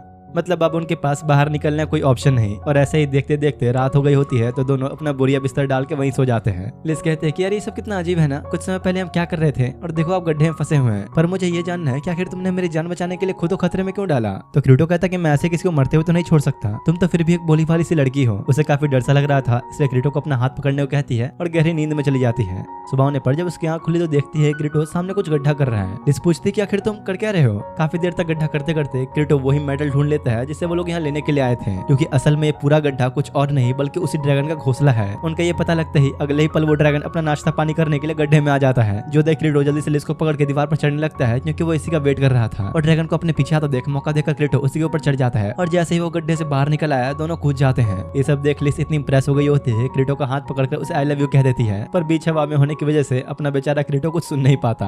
अपनी दुकान में वापस आकर लिस उसी मेटल पर अपना काम शुरू कर देती है, और कुछ देर के अंदर ही क्रीटो के लिए एक बिल्कुल ही नई नवेली स्वॉर्ड बनाकर तैयार कर देती है। और जिस मेटल के आइटम से बना है उसका नाम डार्क रिपर्सर है, जो कभी टूट नहीं सकता। तो क्रीटो भी यार इस पर अपने कुछ टेस्ट आजमा लेता है, और सही में काफी मजबूत स्वॉर्ड है। तो अब वो स्वॉर्ड के लिए पैसे देने की बात करता है, जो वो ऑब्वियसली नहीं लेना चाहती थी, क्योंकि उसे क्रीटो के लिए फीलिंग्स जो आ गई थी। लिस पूछते कि जब तुम अपने हंट से लौटोगे तो क्या तुम मुझसे डेली मिलने आओगे। और थोड़े हिम्मत के साथ वो क्रीटो को फेस टू फेस प्रपोज करने जा रही होती है कि इसी बीच असुना वहां आ गई, जो उसके लिए काफी चिंता करते हुए आई है, क्योंकि उसे लिस की लोकेशन शो ही नहीं हो रही थी। नहीं, मैं तो बस इस लड़के के साथ एक खास मेटल लेने के लिए डंजन में गई थी। असुना क्रीटो की तरफ देखती है और कहती है कि तुम यहाँ पर कैसे। हाँ, हमें मिले हुए काफी टाइम भी हो गया, शायद 2 दिन। तो लिस पूछती है क्या तुम लोग एक दूसरे को जानते हो। तो क्रीटो कहता है कि हाँ, काफी पहले से हम लोग एक साथ असॉल्ट टीम में थे। तो असुना बताते हैं कि हाँ, मैंने इसे यहाँ भेजा था ताकि तुम इसके लिए एक अच्छी सी स्वॉर्ड बना सको। उन दोनों की इतनी अच्छी बातचीत देखकर लिस समझ जाती है कि शायद ये दोनों एक दूसरे को पसंद करते हैं, और उन्हें बहाने से शॉप संभालने को कहकर बाहर कुछ संभालने के लिए चली जाती है। लेकिन असल में वो इतनी उदास थी कि अकेली चुपचाप एक ब्रिज के नीचे बैठी रो रही होती है। क्रीटो उसकी लोकेशन ढूंढता ढूंढता उसी ब्रिज के पास पहुंच जाता है। लिस कहती है कि अरे कुछ नहीं, मैं तो हर शाम यहाँ आती हूँ, पर तुमने मुझे ढूंढा कैसे। वो टावर देख रही हो, वहीं खड़े होकर मैंने पूरी सिटी को स्कैन कर लिया। लिस कहते हैं खैर छोड़ो, मैं बस आज जो भी कुछ हुआ उसे भुलाने के लिए यहाँ पर आई थी। मैं हमेशा सोचा करता था कि अकेले जिंदा रहने से अच्छा तो मरना ही ठीक होगा, लेकिन जिस तरह से कल हमने पूरा दिन बिताया और मरते मरते बचे, मुझे काफी खुशी है कि आज हम जिंदा हैं, और इसी वजह से शायद अब मुझे जीने का भी एक रीजन मिल चुका है। तो लिस उदास होते हुए कहते हैं कि हाँ, जब मैं तुम्हारे करीब आए तो मुझे भी एक नया एक्सपीरियंस मिला। और क्रीटो, मैं चाहती हूँ कि तुम इस दुनिया का अंत देखो, इस गेम के एंड तक पहुंचो। जिस पर क्रीटो भी ये वादा कर देता है कि वो जरूर इस गेम के एंड तक पहुंच के रहेगा। और यार यहाँ मैं तुम्हें ये याद दिला दूं कि लिस को मिला के ये अब तक 2 लड़कियों से ऐसा वादा कर चुका है, जिसने वो बड़ी खुश होते हुए कहते हैं कि ठीक है, आगे अगर तुम्हें कभी भी वेपन्स ठीक करवाने की जरूरत पड़े तो मेरी शॉप पर आ जाना।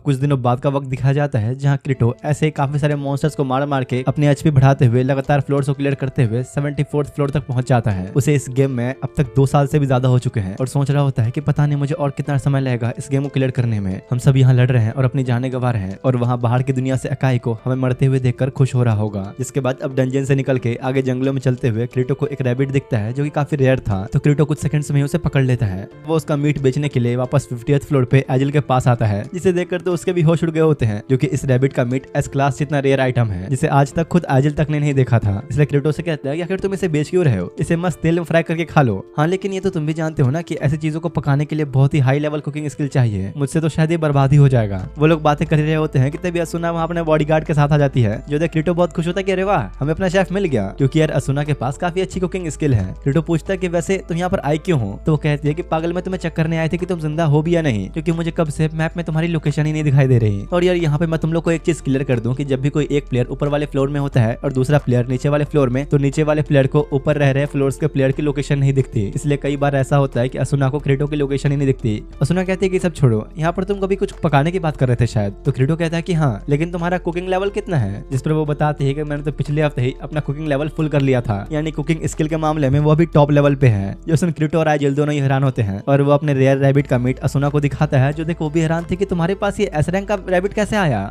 वो सब छोड़ो, पर अगर तुमने इसे बना दिया तो मैं भी तुम्हें इसमें से खाने को दूंगा। जो सुनते ही वो तुरंत ही हाँ कर देती है। तो क्रीटो एजिल से माफी मांगता है कि माफ कर दो, अब मैं तुम्हें नहीं बेच पाऊंगा।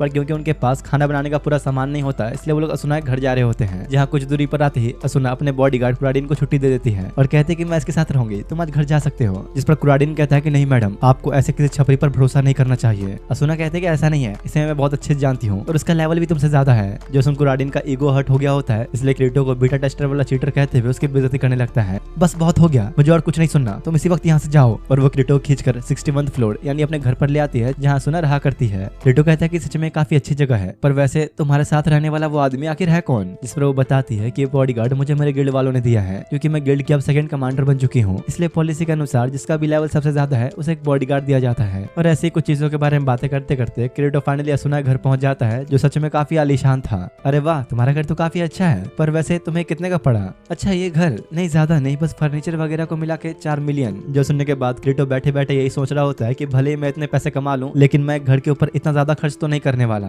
अब कुछ देर बाद असुना रेडी होकर आ गई होती है। क्रीटो से पूछते कि तो कैसे हम इसे पकाने वाले हैं। असुना अब सारे वेजिटेबल्स काट के थोड़ी देर में ही क्रीटो से बात करते करते उसे बनाकर रेडी भी कर देती है। उन्हें तो इतनी भूख लगी होती है कि कुछ देर के अंदर ही खाना सफाचट कर चुके होते हैं। असुना कहती है कि यार सच में कितना टेस्टी था, अब तो मुझे लगता है कि मैं यहीं रहते रहते मर जाऊंगी। हाँ सही कहा, मुझे कई बार ऐसा लगता है, रोज यहाँ 500 से भी ज्यादा लोग मारे जाते हैं और अब तो कई लोगों ने बाहर की दुनिया में जाने की उम्मीद ही छोड़ दी है, वो सब लोग यहीं रहकर खुश हैं। असुना कहते हैं कि हाँ तुम सही कर रहे हो, पर मैं किसी भी तरह इस गेम को क्लियर करके बाहर जाना चाहती हूँ। और तुम क्रीटो, तुम्हारा क्या, तुम जाना चाहते हो या नहीं? इस पर वो कहता है कि हाँ तुम सही हो, अगर हम सभी लोग आगे बढ़ने के लिए हिम्मत जुटा लें तो बाकी लोग भी हमारा साथ जरूर देंगे। इसी बीच उन लोगों की थोड़ी बहुत हंसी मजाक चलती है और असुना कहते हैं कि देखो ये सब तो बात की बात है, पर फिलहाल तुम्हें हमारा गिल्ड ज्वाइन कर लेना चाहिए, क्योंकि तुम अभी 70th फ्लोर पे हो और उसके आगे के बॉस बहुत ज्यादा खतरनाक होते हैं। तो कहता है कि अरे छोड़ो ना, मैं तो एक सोलो प्लेयर हूँ, जब मेरा मन करे तब ज्वाइन कर लूंगा। जो सुना उसे चाकू से धमकाने लगती है। तो कहता है कि अरे ठीक है मैं ज्वाइन कर लूंगा। असुना कहते हैं कि हाँ वक्त आ ही गया, हमें वापस से टीम अप कर लेना चाहिए। क्रीटो पूछता है लेकिन तुम्हारे गिल्ड वालों का क्या? तो असुना कहते हैं चिंता मत करो, वो लोग पहले से मैक्स लेवल पर है और अब वो उसे अपने गिल्ड में आने के लिए इनवाइट रिक्वेस्ट भेजती है, जिससे वो एक्सेप्ट तो नहीं करना चाह रहा था, पर फिलहाल असुना के हाथों मारे ना जाए इसलिए करना ही पड़ता है। अब क्योंकि वो लोग एक टीम में आ गए थे तो क्रीटो अगले दिन एक मिशन पर जाने के लिए बहुत देर से बैठा कब से उसका वेट कर रहा होता है, लेकिन तभी असुना के से भागते हुए टेलीपोर्ट होकर सीधा उसके ऊपर आकर गिरती है और ऐसे पोजीशन की वजह से क्रीटो का हाथ कहीं गलत जगह चला गया होता है, तो गुस्से में उसे एक जड़ के देती है और बेचारा क्रीटो जाकर पिलर से टकरा गया। पर अचानक तभी वो भाग के आते हुए क्रीटो के पीछे छुप जाती है, क्योंकि उसका पीछा करते करते कुराडिन भी यहाँ आ गया था। जो असुना से कहता है कि देखो मुझे ऑर्डर्स मिले हैं, इसलिए तो मैं हेडक्वार्टर चलना ही होगा। पर असुना साफ मना करते हुए कहती है कि आखिर तुम ऐसा ऑर्डर दिया किसने, और तुम सुबह सुबह मेरे घर के बाहर क्या कर रहे थे? देखो मुझे ये ऑर्डर्स गिल्ड की तरफ से मिले हैं और तुम पे नजर रखना मेरा काम है। असुना मना तो बहुत कर रही होती है, पर वो फिर भी जबरदस्ती उसका हाथ पकड़ के ले जाने लगता है। तो क्रीटो रोकते हुए कहता है कि रहने दो, तुम वापस चले जाओ, आज मैं इसे गार्ड करूंगा। जिस पर कुराडिन क्रीटो की बेइज्जती करने लगता है कि तुम जैसे लो लेवल प्लेयर के साथ मैं अपनी कमांडर को छोड़ दूं, तुम्हें मेरे रैंक का अंदाजा भी है? क्रीटो कहता है कि अबे जाना, तुझसे अच्छी प्रोटेक्शन तो मैं ही कर लूंगा। जो सुन बेचारे का इतना ईगो हर्ट हो गया है, क्रीटो को 1v1 बैटल में चैलेंज कर लेता है कि चलो आओ देख ही लेते हैं किसकी रैंक कितनी ज्यादा है।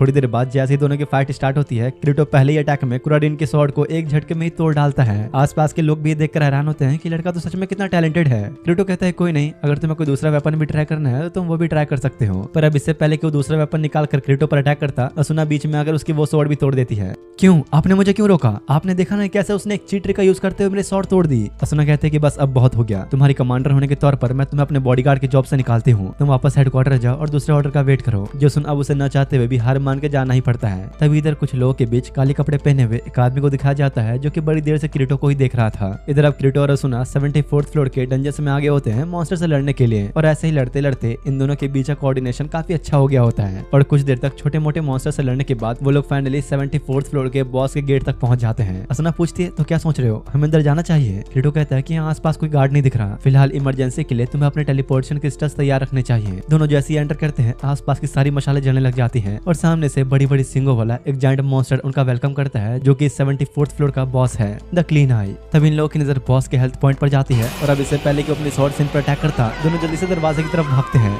और अब बैठे सोच रहे होते हैं कि आखिर हम इसे हराएंगे कैसे, क्योंकि इस मॉन्स्टर के पास जो स्वॉर्ड है उसका सामना तो हम दोनों मिलकर भी नहीं कर पाएंगे। क्रीटो भी कहता है कि हाँ, अगर उसके पास इतनी पावरफुल स्वॉर्ड है तो जरूर कोई स्पेशल स्किल भी होगी, हमें इसे लड़ने के लिए कम से कम 10 शील्ड वाले मेंबर्स चाहिए होंगे। शील्ड का नाम सुनते ही असुना क्रीटो की तरफ देखती है तो पूछता है क्यों, क्या हुआ? नहीं कुछ नहीं, बस मैं ये सोच रही थी कि मैंने तुम्हें आज तक शील्ड का यूज करते हुए नहीं देखा, तुम बस अपने एक हाथ से स्वॉर्ड यूज करते हो तो दूसरे हाथ से शील्ड भी तो यूज कर सकते हो। जिस पर क्रीटो बहाना देते हुए कहता है कि नहीं, वो बस मेरी मूवमेंट को स्लो कर देता है। अच्छा ऐसा है तो फिर तुमने अब तक लिस्ट के बनाए का शॉट ट्राई क्यों नहीं की? तुम जरूर मुझसे कुछ छुपा रहे हो ना? पर क्रेटो इसका जवाब नहीं देता। जो देखो समझ गए थे कि ये शायद इस बारे में बात नहीं करना चाहता, इसलिए बात बदलते हुए कहते हैं क्या तुम कुछ खाना चाहोगे? असुना के हाथों का बना खाना क्रेटो खाकर हैरान होता है कि आखिर तुम इतना अच्छा खाना बना कैसे लेती हो? तो असुना उसे अपने सारे इंग्रेडिएंट्स दिखाते हुए कहते हैं कि ये देखो, ये है मेरी पिछले 1 साल की प्रैक्टिस का नतीजा। मैंने खाना बनाने के हर एक पैरामीटर को समझ लिया, जिसकी वजह से आज मेरे पास इतने सारे स्पेशल इंग्रेडिएंट्स इकट्ठा हो चुके हैं। इसी बीच क्लेन भी अपनी टीम के साथ बॉस के गेट के पास पहुंच गया होता है और क्रीटो को देख पूछता है कि अरे वाह, तुम अभी तक जिंदा हो, पर यार तुम जैसा एक सोलो प्लेयर एक खूबसूरत लड़की के साथ क्या कर रहा है? तो क्रीटो क्लेन को असुना से मिलवाते हुए कहता है इससे मिलो, ये है असुना, नाइट ऑफ ब्लड ओथ की गिल्टी कमांडर। जो सुनते ही क्लेन खुद को इंट्रोड्यूस करते हुए कहता है कि ओ हेलो, मेरा नाम है क्लेन, वैसे हूँ तो मैं 24 साल का, पर अभी सिंगल हूँ और एक लड़की की तलाश में हूँ। जो सुनते ही क्रीटो क्लेन को घुमा के एक मुक्का देता है। असुना को देखते ही क्लेन की गिल्ड के काफी सारे मेंबर उसे घेर लेते हैं और कहते हैं कि तो वही है ना, ये तो काफी फेमस भी है। क्लेन क्रीटो से पूछता है कि भाई यार तूने बताया नहीं, तो सोलो खेलता है ना, तो आखिर तेरे साथ ये लड़की कहाँ से आई? जो सुना हंसते हुए कहते हैं कि अरे हम तो बस दोनों दोस्त हैं और क्रीटो मेरी गिल्ड भी ज्वाइन करने वाला है।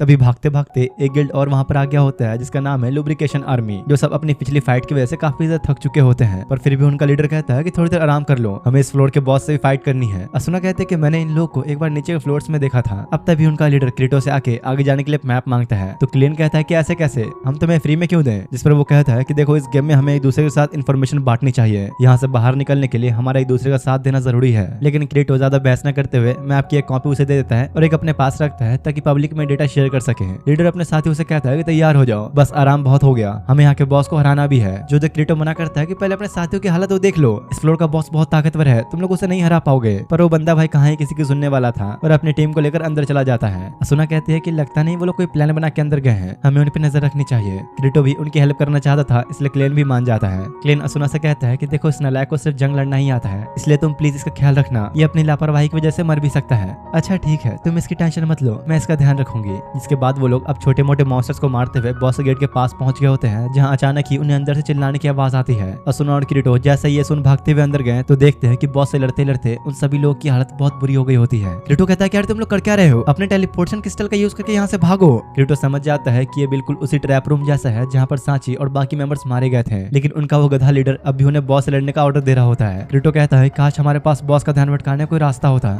मतलब इन लोगों का मरना तय है। और होता भी कुछ ऐसा ही है, बॉस के बस एक ही अटैक से देखते ही देखते वो सब के सब मारे जाते हैं। आखिर में जब एक सोल्जर जमीन पर गिरा बच गया था तो बॉस उसे मारने जा ही रहा होता है कि इसी बीच असुना सामने आ जाती है। वो आगे बढ़ते हुए पूरी ताकत से अपना अटैक तो लैंड करती है, पर वो एक ही मुक्के में उसे मारकर दूर फेंक देता है। पर इससे पहले कि असुना को ज्यादा नुकसान पहुंचता, क्रीटो आ जाता है। वो इधर बॉस का ध्यान भटकाने में लग जाता है, जब तक क्लेन इधर सारे सोल्जर्स को उठाकर बाहर ले जाने लग गया। क्रीटो लगातार अपनी ब्लैक स्वॉर्ड से काफी सारे अटैक्स तो कर रहा था, पर उस बॉस की हेल्थ पे जरा भी फर्क ही नहीं पड़ रहा होता। क्रीटो खुद से कहता है कि अब मेरे पास और कोई नहीं, मुझे वो इस्तेमाल करना ही पड़ेगा। वो क्लेन और असुना को बॉस को सिर्फ 10 सेकंड के लिए रोकने के लिए कहता है और इस बीच जब तक वो अपना ट्रम्प कार्ड, एक बिल्कुल ही यूनिक स्किल जिसका नाम होता है डबल वेपन स्किल, उसको एक्टिवेट कर देता है, जिससे वो एक बार में 2 स्वॉर्ड्स को यूज कर सकता था। स्किल एक्टिवेट करते ही क्रीटो असुना के साथ स्विच करके एक हाथ से अपने ब्लैक स्वॉर्ड पकड़ता है और दूसरे हाथ में लिज की बनाई हुई वो बिल्कुल ही नई स्वॉर्ड निकाल देता है। बॉस हमला तो करता है, पर क्रीटो ने उसे किसी तरह ब्लॉक कर लिया और इसके अगले ही पल बस एक के बाद एक उसके पेट पर अटैक करने लग जाता है। उसके हमले इतनी तेज और लगातार हो रहे थे कि असुना और क्लेन भी देख के हैरान हो जाते हैं कि आखिर कौन सी स्किल है। लेकिन अब भी इतना काफी नहीं था। इतना डैमेज लेने के बाद भी वो क्रीटो के स्वॉर्ड पकड़ लेता है और अपनी नुकीली तलवार से उसे मारने के लिए जा ही रहा होता है कि तभी क्रीटो डॉज करते हुए अपने स्वॉर्ड छुड़ाकर उसके आर पार कर देता है, जिससे आखिरकार वो बॉस मारा गया। उसके एचपी पॉइंट्स इतने कम हो गए होते हैं कि कुछ सेकंड्स के लिए वहीं बेहोशी हो जाता है। कुछ देर बाद जब उसकी आंखें खुली तो देखता है कि असुना सामने बैठी रो रही है। तो वो पूछता है कि आखिर मैं कितनी देर तक बेहोश था, लेकिन असुना बिना कुछ बोले बस गले लग जाती है। मुझे लगा था कि तुम मर गए, मैं खुश हूँ कि तुम जिंदा हो। तभी क्लेन बताता है कि उनके लीडर के साथ 2 और सोल्जर्स मारे गए, जिस पर क्रीटो कहता है कि तो आज फिर से हमने कुछ प्लेयर्स को गवा दिया। क्लेन कहता है कि नहीं, ये कोई मैच नहीं था बल्कि एक सुसाइड था, मैंने आज तक किसी प्लेयर को ऐसी कोई स्किल यूज करते हुए नहीं देखा। तो क्रीटो बताता है कि एक एक्स्ट्रा स्किल है जो 6 महीने पहले मैंने अपनी इन्वेंटरी में देखा था, मुझे नहीं पता कि आखिर ये मेरे पास कहां से आए, और ताकि किसी को इसके बारे में पता न लग जाए इसलिए मैं अब तक इसे छुपा रहा था। क्लेन कहता है कि हाँ मैं जानता हूँ, तो एक सोलो प्लेयर होने के बाद भी हमेशा सबकी हेल्प करता है, अपनी जान खतरे में डाल के दूसरों को बचाता है, शायद इसलिए तुझे ये स्किल मिली। तभी क्लेन टेलीपोर्टेशन गेट को एक्टिवेट करते हुए कहता है कि क्या तुम हमारे साथ बाहर चलना चाहोगे? क्रीटो कहता है कि नहीं अभी नहीं, मैं थोड़ी देर बाद आऊंगा। और अभी तक यार असुना उसे गले ही लगी हुई थी। मुझे लगा था कि तुम मर गए, अगर तुम यहाँ मारे जाते तो फिर मैं क्या करती, अब बस बहुत हो गया, मैं कुछ दिनों के लिए गिल्ड से छुट्टी ले लूंगी। जो सुन क्रीटो भी कुछ नहीं कह पाता। कुछ देर बाद अब वो लोग वापस 54th फ्लोर पे अजय से मिलने आए होते हैं, जहाँ वो न्यूज़पेपर में एक बंदे के बारे में न्यूज पढ़ रहा होता है कि किस तरह उस बंदे ने 50 हिट्स के अंदर ही 74th फ्लोर के बॉस को अपने डबल वेपन स्किल से हरा दिया। अजिल कहता है कि अरे यार तुम्हारे बारे में तो यहाँ बहुत कुछ लिखा हुआ है, कितना बढ़ा चढ़ा कर लिखा है इन्होंने। और ये खबर क्रीटो की गलती की वजह से ही बाहर आई थी, क्योंकि उसने इस फाइट फाइट के बारे में काफी सारे लोगों को बता दिया था और यहीं पर अपनी बेचारी लिस्ट भी होती है। तभी अचानक असुना क्रीटो को बुलाने आती है क्योंकि उसे अपने गिल्ड से यानी कि ब्लड ओथ कमांडर से बुलावा आया है। उनका कमांडर हिट्सक्लिफ कहता है क्या तुम असुना से पहले मिल चुके हो? तो क्रीटो कहता है कि हाँ, हम लोगों ने काफी पहले एक साथ काम किया है। कमांडर कहता है कि देखो हमारी गिल्ड काफी रिस्पेक्टेड गिल्ड है और हम सिर्फ टैलेंटेड प्लेयर्स को ही अपनी टीम में रखते हैं, तो अगर तुम हमारी गिल्ड में रहोगे तो तुम्हें सबसे टॉप प्लेयर का दर्जा दिया जाएगा। क्रीटो कहता है कि नहीं, मैं यहाँ रहकर किसी का गार्ड नहीं बनने वाला, मैंने सिर्फ असुना के साथ ही टीम बनाई है, किसी गिल्ड के साथ नहीं। कमांडर कहता है कि असुना हमारी गिल्ड की सबसे बेहतरीन योद्धाओं में से एक है, तो तुम उसे ऐसा ही अपने साथ नहीं ले जा सकते। अगर तुम्हें असुना अपनी टीम में चाहिए तो तुम्हें मुझे 1v2 डुएल में हराना होगा और शर्त यह है कि अगर तुम मुझसे हार गए तो तुम्हें हमारी गिल्ड ज्वाइन करनी होगी। क्रीटो के पास भी यहाँ और कोई रास्ता नहीं था तो वो चैलेंज एक्सेप्ट कर लेता है। अगले दिन जब उन दोनों की बैटल अनाउंस होती है तो काफी सारे लोग उसे देखने आए होते हैं। असुना क्रीटो पे चिल्लाती है कि आखिर तुमने फाइट एक्सेप्ट क्यों कर ली? भले ही तुम्हारे पास एक यूनिक स्किल है, लेकिन कमांडर के पास ऐसे बहुत सारे स्किल्स हैं जो कि आज तक उन्होंने किसी को नहीं दिखाया, और तो और उनके अटैक के साथ उनका डिफेंस भी कई ज्यादा स्ट्रॉन्ग है, यहाँ तक कि किसी ने आज तक उनके एचपी बार को येलो होते तक नहीं देखा। अब कुछ देर बाद डुएल बैटल स्टार्ट होता है जहाँ पर ये देखने काफी सारे लोग आए हुए थे। कमांडर कहता है कि मुझे लगा नहीं था कि हम दोनों की इतनी आम सी फाइट देखने के लिए इतने सारे लोग आ जाएंगे। क्रीटो कहता है कि हाँ, मुझे भी यकीन नहीं हो रहा कि लोग हमें टिकट लेकर देखने आए हैं। मैच स्टार्ट होते ही अब जैसे क्रीटो कमांडर की तरफ अटैक करने के लिए आगे बढ़ता है, वो एक शील्ड के जरिए रोक लेते हैं। क्रीटो लगातार एक के बाद एक अपने कई सारे अटैक्स बरसा रहा होता है, पर कमांडर अपनी शील्ड से उन सभी हमलों को बड़ी इजीली रोक पा रहे थे। पर फाइनली काफी सारे हमलों के बाद क्रीटो का एक बार कमांडर को लग जाता है। उन दोनों की ये फाइट इतनी स्पीड में हो रही होती है कि आसपास के लोगों को समझ नहीं आ रहा होता कि आखिर जीत कौन रहा है। आखिर में तभी क्रीटो को जैसे एक छोटा सा मौका मिलता है वो अपना फाइनल अटैक करने के लिए आगे बढ़ने लगा, पर इससे पहले कि वो कमांडर के करीब भी पहुंच पाता, अचानक आसपास का टाइम बिल्कुल ही फ्रीज हो जाता है और कमांडर उसे बड़ी आसानी से डॉज करते हुए अपने एक ही अटैक में क्रीटो की एचपी को येलो कर देता है। मतलब कि अब वो मैच ऑफिशियली हार गया। ये कमांडर के उन्हीं कुछ यूनिक स्किल्स में से एक है जिससे असुना क्रीटो को सावधान रहने के लिए कह रही थी, पर क्योंकि बेचारे ने जरा सी लापरवाही कर दी तो अब वो कोई सोलो प्लेयर नहीं रहा, बेचारे को गिल्ड ज्वाइन करना ही पड़ता है। अगले सीन में दिखाया जाता है कि उसने ब्लड ओथ गिल्ड के ऑफिशियल कॉस्ट्यूम पहनी है जो उसे बिल्कुल भी पसंद नहीं आता।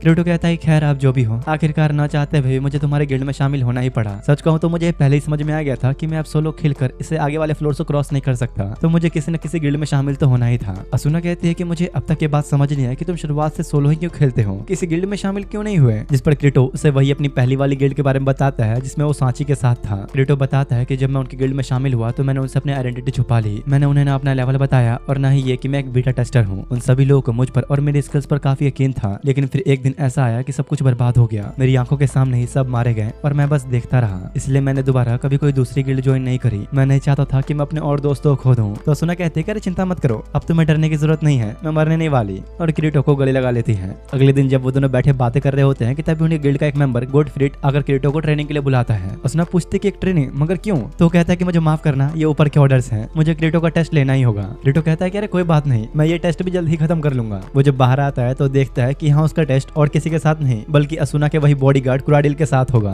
गॉडफ्रीड कहता है कि देखो आज यही मौका है तुम दोनों की पहले की दुश्मनी खत्म करने का, इसलिए अभी आपस में सुलह कर लो। तो कुराडिल चुपचाप आके क्रीटो से माफी मांग लेता है, जो देखो उसने भी माफ कर ही दिया। गॉडफ्रीड उन्हें टेस्ट में ले जाने से पहले कुराडिल और क्रीटो के सारे आइटम्स और सारे क्रिस्टल्स ले लेता है, यहाँ तक कि टेलीपोर्ट क्रिस्टल्स भी, ताकि टेस्ट में वो लोग कोई चालाकी न कर सके। जिसके बाद वो लोग अब आगे बढ़ते हैं और काफी घंटों तक चलने के बाद वो दोनों काफी थक गए थे, तो गॉडफ्रीड रुककर उन दोनों को थोड़ा सा लंच खाने के लिए देता है। इसमें एक पानी की बोतल और सूखी ब्रेड थी। इतना रूखा सूखा खाना देखकर क्रीटो को असुना की वही टेस्टी सैंडविच की याद आ रही होती है, पर भला आप क्या कर सकते हैं, इसलिए मजबूरन बेचारे को वही खाना पड़ता है। मगर जैसे ही क्रीटो पानी पीने लगा उसे टेस्ट बड़ा अजीब लगता है और तभी वो देखता है कि कुराडिन अजीब सी स्माइल दे रहा है। क्रीटो जल्दी से बोतल को फेंकता है और देखता है कि उसकी एचपी काफी कम हो गई है, क्योंकि भाई कुराडिन ने क्रीटो और गॉडफ्रीड को पॉइजन वाला पानी दे दिया था। उसने पानी में पहले ही पैरालिसिस पॉइजन मिला दिया था। कुराडिन आखिर तुमने पानी में क्या मिलाया था, क्यों किया तुमने ऐसा? क्रीटो गॉडफ्रीड को जल्दी से एंटीडोट क्रिस्टल यूज करने को कहता है, पर इससे पहले कि वो ऐसा कर पाता कुराडिन लात मार के फेंक देता है। तुम तो सच में कितने बेवकूफ हो गॉडफ्रीड, तुम मेरे अब तक इंटेंशन नहीं समझ पाए। कुराडिन लगातार अब गॉडफ्रीड को मारने के लिए उस पर अटैक्स करने लगता है और कहता है कि बाहर अगर किसी ने मुझसे पूछा कि तुम दोनों क्या हुआ तो मैं कह दूंगा कि कुछ क्रिमिनल्स ने हम पर अटैक कर दिया था और तुम दोनों मुझे बचाने के चक्कर में मारे गए। ये कहते हुए वो गॉडफ्रीड को इतनी जोर जोर से मार रहा होता है कि उसकी पूरी एचपी खत्म हो जाती है और अपनी स्वॉर्ड के फाइनल अटैक के साथ कुराडिन उसे मार डालता है।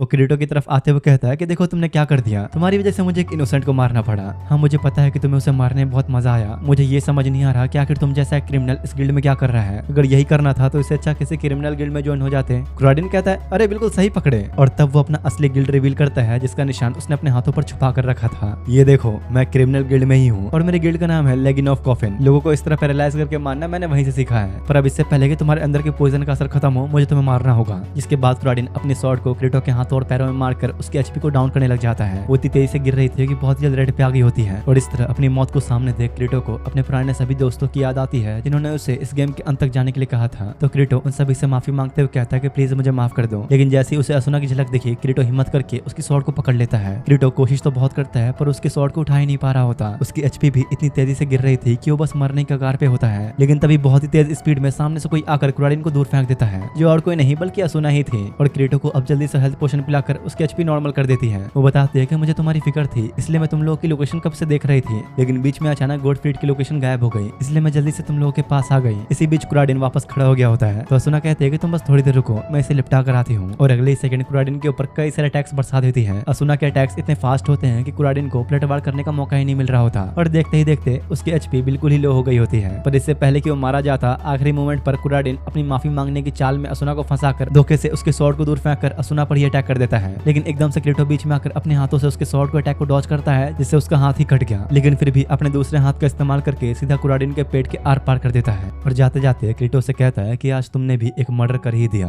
असुना क्रीटो के पास आके बहुत रोने लगती है कि सब मेरी ही गलती थी, मैंने तुम पे ध्यान नहीं दिया, अब बस मैं तुम्हारे साथ हमेशा रहना चाहती हूँ, अब बस मैं तुम्हें खोना नहीं चाहती। तो क्रीटो कहता है कि हाँ अब वक्त आ गया और असुना को किस कर देता है। और अब क्योंकि दोनों ने अपना प्यार कन्फेस कर लिया था तो रात होने पर क्रीटो असुना के घर डिनर करने आया होता है और खाना पीना हो जाने के बाद रात में असुना रेडी हो गई होती है। रेडी किस चीज के लिए वो तुम समझ जाओ। क्रीटो कहता है कि अरे रुको, मैं तो बस आज तुम्हारे साथ रहने आया हूँ, मुझे ये सब नहीं करना। तो बेचारी शर्मा कर उल्टा उसे ही मारने लगती है। कुछ देर बाद सुबह होने पर जब क्रीटो की आंख खुलती है तो देखता है कि असुना स्माइल कर रही है। अब इन लोगों का रात में आपस में कुछ हुआ था या नहीं ये तुम लोग अब मुझसे मत पूछना। क्रीटो असुना को टच कर रहा होता है, किसी बीच वो उड़ जाती है और बताती है कि मैंने अभी एक बहुत ही अच्छा सपना देखा, इसमें मैं तुमसे मिली और तुमने मुझसे हमेशा मेरे साथ रहने का वादा किया, लेकिन शुक्र है कि ये कोई सपना नहीं था, तुम सच में मेरे साथ हो। असुना को क्रीटो के लिए काफी डर भी लग रहा था, इसलिए कहती है कि हमें कुछ टाइम के लिए गिल्ड से छुट्टी ले लेनी चाहिए और तब तक इन फ्लोर से हम दूर रहेंगे, क्योंकि मुझे ऐसा लग रहा है कि अगर हम बैटल में उतरे तो हमारे साथ कुछ न कुछ जरूर होगा। क्रीटो कहता है कि ठीक है जैसा तुम कहो, जल्द ही 22nd फ्लोर पे ईस्ट की साइड हम एक नया घर ले लेंगे, उसके बाद हम शादी करके हमेशा साथ रहेंगे। जो सुन असुना भी बहुत खुश होती है।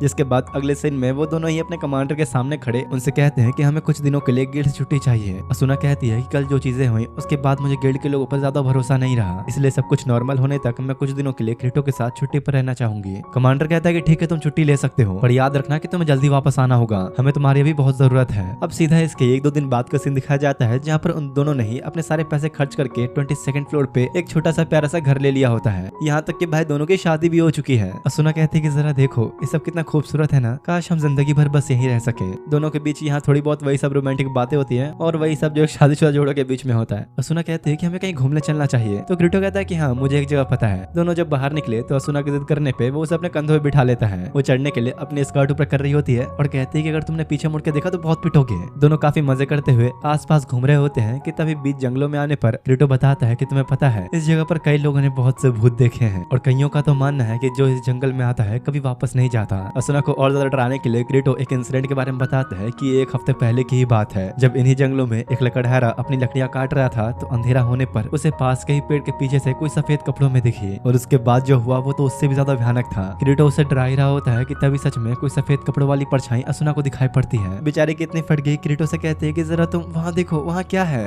क्रीटो जब अपनी विजन स्किल से देखता है तो वो लड़की चकराकर नीचे ही गिरने वाली थी, जो देख क्रीटो भाग के जल्दी से पकड़ लेता है और कहता है कि ये कोई भूत नहीं बस एक छोटी सी बच्ची है। असुना कहते हैं कि हो सकता है कोई प्लेयर हो या कोई एनपीसी, पता नहीं इसके साथ क्या हुआ होगा। तो अब ये चीज कंफर्म करने के लिए कि वो एनपीसी है या नहीं वो लोग उसे अपने घर लेकर आते हैं, जहाँ क्रीटो कहता है कि देखो अभी तक हमें कोई वार्निंग का मैसेज नहीं आया, क्योंकि जब हम किसी एनपीसी को उसकी जगह से दूर ले आते हैं तो वो ऑटोमेटिकली गायब हो जाती है। इसका मतलब कि शायद ये कोई प्लेयर है जो भटक गई होगी। अब यार तुम लोगों में से कई सारे लोग सोच रहे होंगे कि आखिर एनपीसी का मतलब क्या होता है, तो सोचते रहो मुझे क्या। असुना पूछती है क्या ये उठ भी पाएगी। क्रीटो कहता है कि हाँ उम्मीद तो है, अब तक हमें उसके ऊपर कोई चोट तो नहीं दिखी तो मतलब उठ ही जाएगी। वो लड़की काफी घंटों तक ऐसे ही सो रहती है और रात होने पर जब असुना को उसे काफी चिंता हो रही थी तो वो भी बगल में ही सो जाती है। अब काफी घंटों बाद सुबह होने पर जब असुना की आंख खुली तो देखती है कि वो बच्ची तो उसे ही काफी देर से देखे जा रही है। असुना क्रीटो को जल्दी से उठाती है तो वो कहता है कि अरे वाह तुम फाइनली उठी गई। असुना पूछने की कोशिश तो करती है कि आखिर तुम उस जंगल में क्या कर रही थी, पर उसे अपने नाम के अलावा कुछ भी याद ही नहीं था और इसका नाम है यूई। असुना खुद को और क्रीटो को इंट्रोड्यूस करवा के अभी पूछने की ट्राई करती है कि आखिर तुम कहाँ से हो, तुम्हें जरा भी याद नहीं क्या कि तुम जंगलों में कैसे आई, पर उसे भाई सही में कुछ याद नहीं होता। तो क्रीटो बगल में आके कहता है कि देखो चिंता मत करो, मुझे एक दोस्त की तरह समझो, मेरा नाम है क्रीटो। हालांकि इन दोनों ने अपना अपना नाम तो बता दिया था पर वो तो ढंग से इनके नाम को प्रोनाउंस नहीं कर पा रही होती। तो क्रीटो कहता है कि छोड़ो ये सब, तुम्हें जो मन करे वो बोलो। तो वो असुना को मम्मी कहने लगती है और क्रीटो को पापा।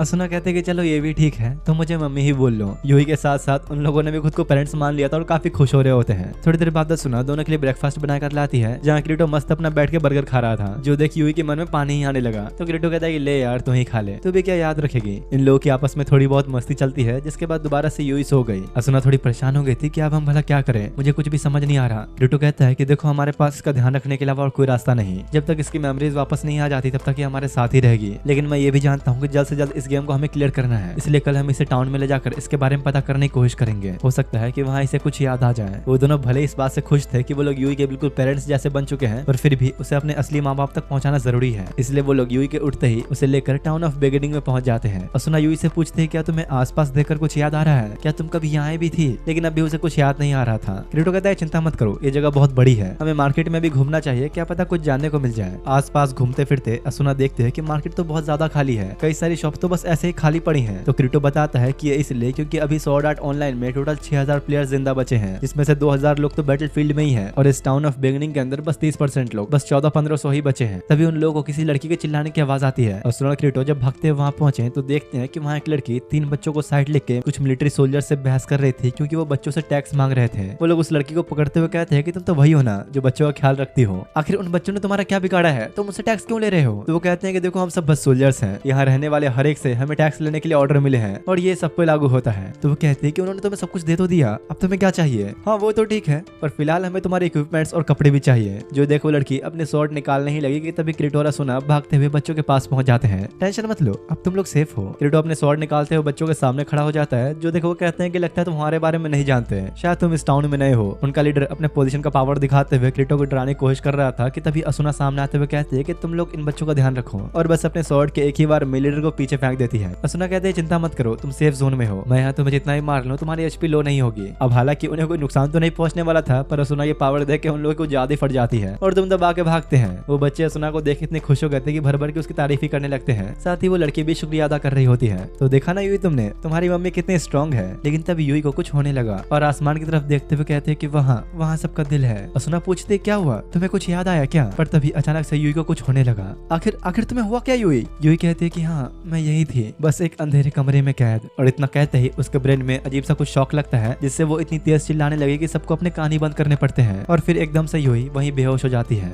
और भाई इसी के साथ ये वीडियो यहीं पर एंड होती है। चिंता मत करो, अभी इस एनिमे के आगे और भी सीजन्स हैं, पर मैं इसे कंटिन्यू तभी करूंगा जब तुम लोग इंटरेस्ट दिखाओगे, क्योंकि ये सीरीज बहुत बड़ी है। तो अगर आगे के एपिसोड्स चाहिए तो कमेंट करके सब्सक्राइब जरूर कर देना। बाकी मिलते हैं नेक्स्ट वीडियो में।